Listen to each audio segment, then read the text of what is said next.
Hi, Dr. Huebner, Natural Transplants. I am very honored to have Andrew back here again. And Andrew was one of our earlier videos from several years ago, almost 5 years ago. And he's here 5 years later, and he's looking to get a little more hair and basically double up on his hair in the front. But I just wanted to show his hair off because it's been 5 years to kind of show people that the hair we put in is permanent, because the hair in the back is permanent. So you can see that it really reframes his face, and I'll kind of put side by side again so you can really see the difference. And is it perfect hair? I mean, this is an example of what maybe 30% looks like, 35% looks like. It really is doing a nice job in terms of reframing his face. And he's going to basically double up today on these areas. So, Andrew, how do you feel about your hair 5 years later? I mean, and tell us why you're back. No, I mean, I think I feel great. It's been 5 years. I think it was May, June time in 2015.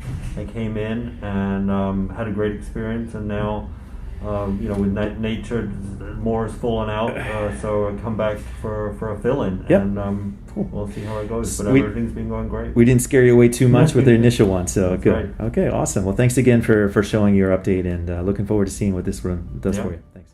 Call us now, 844-327-4247, and ask about our Hue and Hue Plus procedures, which move more hair than ever before. Hope to hear from you soon.